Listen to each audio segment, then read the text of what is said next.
Cinema தியேட்டர்லேயும், movie சீன்ஸ்லேயும் வந்து smoke பண்ணுறது, drink பண்ணுறதுலாம் எப்படி வந்து இன்ஜூரியஸ் டு ஹெல்த் அப்படின்னு ஒரு டிஸ்க்ளைமர் கார்டு போடுறாங்களோ, ட்ரேடிங்கும் is injurious to wealth and health அப்படின்ற டிஸ்க்ளைமர் செபி கொஞ்ச நாளாகவே வந்து இம்ப்ளிமெண்ட் பண்ணியிருக்கிறாங்க. நம்ம வந்து புரோக்கர் ஆப்பில் நம்ம வந்து லாகின் பண்ணக்குள்ள ஒரு வாட்டியும் அந்த டிஸ்க்ளைமர் நம்மளுக்கு காமிக்குது. 10ல் 9 ட்ரேடர்ஸ் வந்து பணம் விடுறாங்க அப்படின்னு சொன்னால் கூட நம்மள நிறைய பேர் இருந்தாலும் அங்கே தான் நான் போய் பணம் விடுவேன் அப்படின்னா என்ன பண்ணுறது? ஆஃப்டர் கோவிட் வந்து number of demat accounts opened இல்லை வந்து சிப் புக்ஸ் இதெல்லாமே வந்து த்ரூ த ரூஃப் போயிருக்கு. பல வருடங்கள் இல்லாத அளவுக்கு வேகமாக கடன்னு மேலே போச்சு. நிறைய பேருக்கு வருமானம் பத்தலை, ஏன்னா காஸ்ட் ஆஃப் லிவிங் அதிகமாக இருக்குது. அதெல்லாம் நான் வந்து சீக்கிரமாக பணம் சம்பாதிக்கிறதுக்கு எனக்கு ஒரு வாய்ப்பாக வந்து F&O அமையுது அப்படின்றனால நிறைய பேர் ட்ரேட் பண்ணணும் அப்படின்னு உள்ளே வராங்க. ஒரு சின்ன பணத்தை முதலீடாக போட்டுட்டு அதுலேருந்து நான் வந்து 3x 5x என்னால் பண்ண முடியுமா அப்படின்ற ஒரு தேடலில் தான் நிறைய பேர் போயிட்டு அதை F&O ட்ரேட் பண்ணுறாங்க. இதில் முக்கால்வாசி பேர் பணத்தை இழந்துட்டு வரக்கூடிய கதை தான் நம்ம வந்து பார்க்குறோம். நான் சமீபத்தில் ஒரு லோக்கல் பஸ்ஸில் போயிட்டு இருந்தப்போ என் பக்கத்தில் வந்து ஒருத்தர் வந்து உட்காந்தாரு. அவர் என்னடா பண்ணுறாரு அப்படின்னு பார்த்துக்கிட்டே இருந்தேன். பார்த்தா வந்து ஒரு பிரபலமான ஒரு புரோக்கர் அக்கௌண்ட் ஓப்பன் பண்ணார். He started placing orders. எனக்கு அப்பயே புரிஞ்சிருச்சு இவர் வந்து F&O ட்ரேட் பண்ணுறாரு அப்படின்னு சொல்லிட்டு. ஒரு வாட்டி ஆர்டர் எக்ஸிக்யூட் ஆகலையும் வந்து ஒரு சவுண்டு ஒன்று அதுலேயே வருது. ஸோ ஒரு ½ அன் ஹவர் 40 மினிட்ஸ் தான் அந்த ட்ராவல் இருந்தது. இந்த 30-40 நிமிடங்களுக்குள்ளேயே அவர் வந்து கிட்டத்தட்ட ஒரு 3 ட்ரேட் பண்ணிட்டாருன்னா பார்த்துக்கோங்க.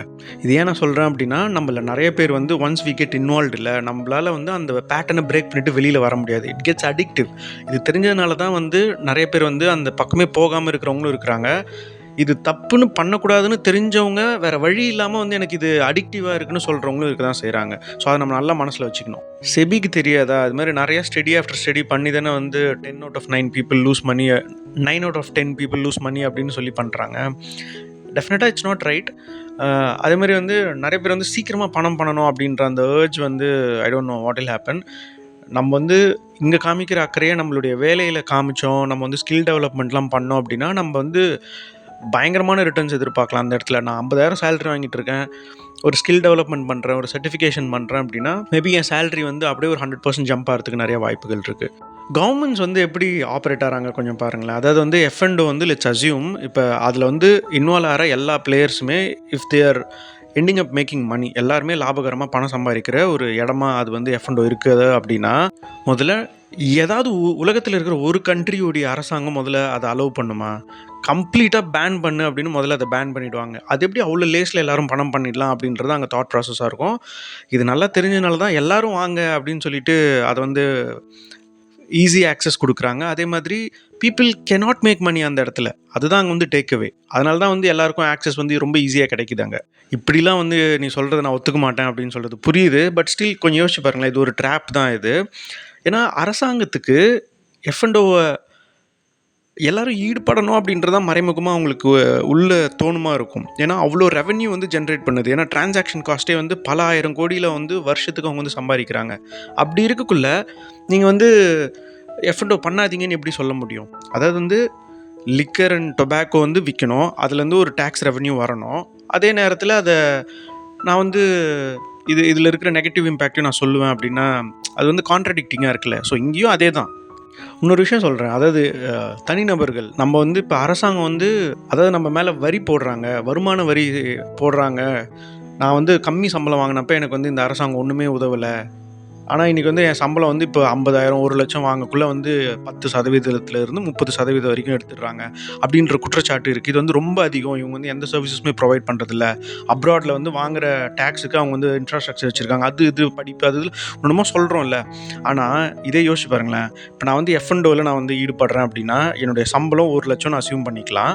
அந்த 1,00,000 நான் வந்து ஒரு பெரும்பகுதி பணத்தை எடுத்துன்னு போயிட்டு நான் வந்து கேம்பிள் பண்ணி விட்டுட்டேன்னா எப்படி இருக்கும் யோசிச்சு பாருங்கள். அரசாங்கத்துக்கு நம்ம வரி கட்டுறதுக்கே இவ்வளோ வலிக்குதுன்னா சம்பாரித்த பணத்தை எடுத்துன்னு போயிட்டு இது மாதிரி சூதாடி நம்ம பணம் விடுறது எவ்வளோ பெரிய வழியை கொடுக்கும் அது.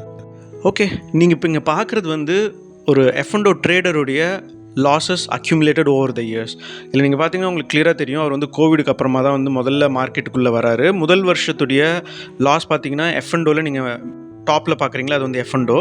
ஸோ இது வந்து 3.25 லட்ச ரூபா வந்து முதல் வருடத்துடைய நஷ்டம். 2வது வருஷத்தில் அவர் ஏற்படுத்தின நஷ்டம் பார்த்திங்கன்னா 4,35,000. 3வது வருஷத்துடைய நஷ்டம் பார்த்திங்கன்னா 1,50,000 லட்ச ரூபா. 4வது வருஷம் 2.4 லட்ச ரூபா. இப்போ அக்டோபர் 24 போன மாதம் அந்த கணக்குப்படி பார்த்தீங்கன்னா 1,50,000 ரூபாய் போயிருக்கு.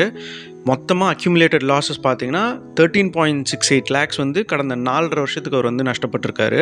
இதே வந்து ஈக்விட்டி செக்மெண்ட்டில் பார்த்தீங்கன்னா அவர் வந்து எக்ஸப்ட் ஃபார் அ இயர் மற்ற எல்லா வருஷமும் அவர் வந்து ப்ராஃபிட்டபிளாக தான் இருந்திருக்கிறாரு. ஆனால் not to a greater extend. சின்ன சின்ன பணம் ஆனால் லாபகரமாக பண்ணியிருக்கிறார். அந்த 2020 அந்த வருஷம் முதல் வருஷம் பார்த்தீங்கன்னா 6,800 ப்ராஃபிட்டபிளாகவும், அதுக்கு அடுத்த 2வது வருஷம் பார்த்தீங்கன்னா 91,000 ப்ராஃபிட்டபிளாகவும், தேர்ட் இயர் வந்து 30,000 ப்ராஃபிட்ஸ், ஃபோர்த் இயரில் ஒரு 5,000 லாஸ். இப்போ கரண்ட்டாக October 24 அந்த மாதம் முடிஞ்ச கணக்குப்படி பார்த்தீங்கன்னா 9,500 வரைக்கும் அவர் வந்து ப்ராஃபிட்டில் இருக்கார்.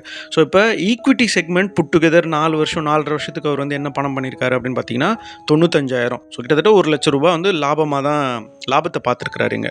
இப்போ நெட்டாக நம்ம வந்து எஃப்&ஓ லாஸ், அப்புறம் இதையும் நம்ம வந்து டேலி பண்ணோன்னு வச்சுக்கோங்களேன், 12.73 லேக்ஸ் வந்து நெட்டாக ஒரு கையை விட்டு பணம் போயிருக்குது.